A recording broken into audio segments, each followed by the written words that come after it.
Alors, la quatrième métaphore, c'est celle du... J'ai appelé ça les paquets de neurones. Je l'ai trouvé en novembre. Claire m'a dit, tu as 2 chapitres qui ne vont pas. J'étais furieux. Et elle avait raison. Bon, alors on va dessiner ici un... Alors, c'est des neurosciences à la François Delivray. C'est-à-dire que c'est surtout pas des neurosciences exactes. Je vais vous donner des emplacements ici qui n'ont rien à voir avec la réalité neurologique. Mais je trouve que c'est tout de même une image qui, moi, m'a singulièrement éclairci mon idée au niveau des croyances. Je vais prendre un autre... Alors, qu'est-ce que c'est que cette image? C'est donc d'imaginer que nos croyances personnelles sont des petits paquets de neurones qui contiennent une pensée condensée, qui s'exprime de façon assez simple par des mots. Quand on énonce une croyance, c'est jamais des phrases hyper compliquées. On dit, bon, je crois que le RER va arriver dans 5 minutes. Voilà, donc c'est simple, ou bien je suis convaincu, il faudrait distinguer, mais bon, je crois que le présentisme, c'est quelque chose de pourri. Voilà, c'est des condensés, ou bien, bon, un tel, c'est un connard, ou bien, telle fille, elle est jolie, ou bien...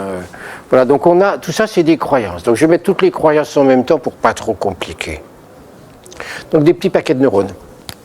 Où est-ce qu'on va les mettre, ces petits paquets de neurones? On va les mettre dans, je crois que vous avez eu un DIC, ou je ne sais pas, sur les neurosciences, on va les mettre dans les noyaux gris. Alors ça, vraiment, les noyaux gris, moi, ça a été une découverte. Les noyaux gris, je me les suis mis dans la tête, c'est peut-être pas vrai, mais vous en savez peut-être plus que moi, mais en même temps, c'est tellement simple à se rappeler. Les noyaux gris, c'est le solide, c'est le routinier, c'est les habitudes, c'est ce qui est, auquel on peut faire appel, qui est rodé. Ça repose les noyaux gris. Donc, quand on prépare quelque chose, on fait appel aux routines du noyau gris. J'ai mis les croyances dans les noyaux gris parce que les croyances, c'est des choses qui sont ancrées en nous, qu'on a élaborées à un moment donné ou qui nous ont été ici données, ingurgitées par un entonnoir. Donc, on les a, elles sont en nous, et quand il y a un événement qui les réveille ici, elles sont en disposition avec du truc tout prêt. Voilà, c'est tout prêt à l'emploi, c'est pratique. Donc nous avons ici une zone qui est le cortex préfrontal, qui, elle, est en contact avec la réalité, avec l'imprévu, avec l'inconnu, avec ce qu'il faut ajuster sur le moment. Donc le cortex préfrontal voit, et puis il fait appel aux besoins, aux croyances ici. Et quand le cortex préfrontal perçoit quelque chose qui réveille une croyance, la croyance se réveille. Enfin, la croyance ici va influencer, il va y avoir un dialogue entre la réalité et puis la croyance qui est ici. Les croyances sont, entre guillemets, utiles lorsqu'elles permettent de résoudre des problèmes. Elles sont, entre guillemets, pernicieuses lorsqu'elles empêchent de résoudre des problèmes. Dans mon livre, j'ai parlé de croyances utiles et pernicieuses. J'avais dans la tête, évidemment, les méconnaissances. C'est-à-dire que lorsque nous faisons de méconnaissances, il y a un problème à résoudre, et ce qui va, à ce moment-là, surgir, c'est une croyance ancienne, installée ici, qui est une croyance pernicieuse, qui va, ici, polluer l'accès au temps présent. Donc nous avons ici mélangé des croyances utiles et des croyances qui sont pernicieuses. Qu'est-ce que c'est que l'homotrain? C'est la personne qui doit prendre son train à la gare de Lyon. Elle sait qu'elle a une demi-heure de trajet. Elle sait qu'elle doit donc partir à 9h30 pour attraper son train à 10h, mettons. Il est 9h15. Qu'est-ce que se dit l'homotrain? Il se dit, j'ai un quart d'heure, je peux encore faire ceci, ceci, ceci, cela. D'ailleurs, il m'est arrivé de faire le trajet de chez moi jusqu'à la gare de Lyon en 25 minutes. aujourd'hui, j'aurai encore de la chance, croyance. 25 minutes suffisent pour prendre un train de chez moi jusqu'à la gare de Lyon, croyance. Le monde se pliera à mes désirs, vieille croyance archaïque. Donc toute puissance ici de l'enfant. Voilà une croyance par rapport au temps. Lorsque, ici, ce bonhomme, l'homme au train, voit la pendule qui marque 9h15, 9h20, il développe ici des mécanismes pour, on va retrouver les méconnaissances, pour ne pas que le cortex préfrontal ne perçoive pas la pendule, pour qu'il interprète mal l'avancée de la pendule. Et à ce moment-là, le cortex préfrontal se met à être pollué, ici donc, par cette croyance ancienne. Je n'ai jamais fait ce topo. Hein. Et donc, qu'est-ce qui se passe pour l'homme au train ?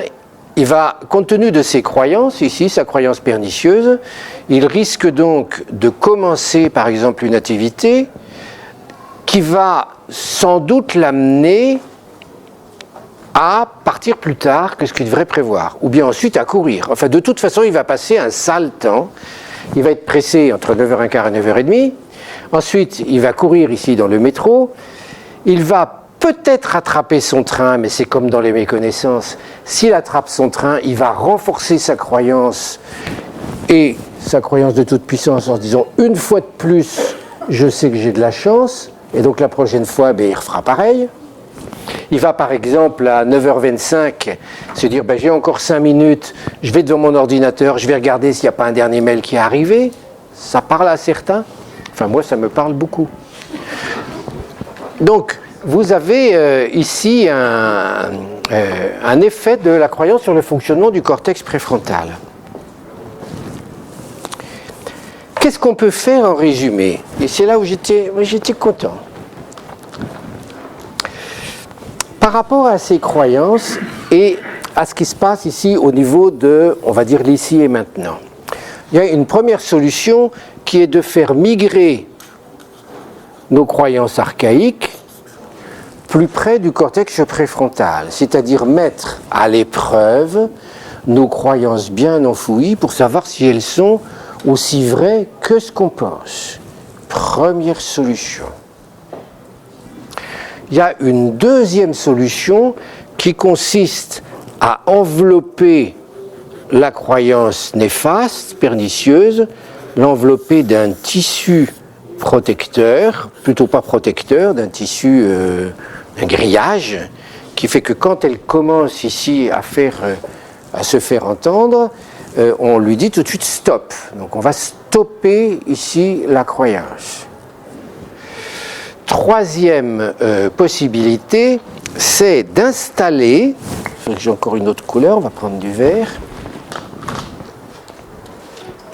Troisième possibilité, c'est d'installer à côté de la croyance pernicieuse une autre croyance qui sera beaucoup plus forte, beaucoup plus puissante et qui va annihiler l'effet de la croyance pernicieuse. Donc, par exemple, l'homme au train, quand il voit la pendule qui avance, pourrait se dire, il est 9h15, eh bien, il y a le moyen que je passe un temps fructueux de maintenant jusque dans le train. J'ai 3/4 d'heure. Je peux faire ça d'une façon correcte, cool et fructueuse.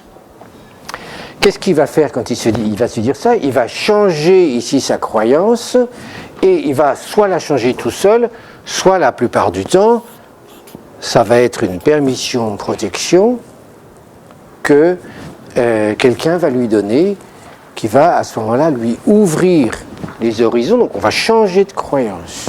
L'intervention thérapeutique, donc qui consiste, c'est une opération génétique qui consiste à changer les gènes de la croyance négative, pour les gènes négatifs pour les transformer en gènes positifs.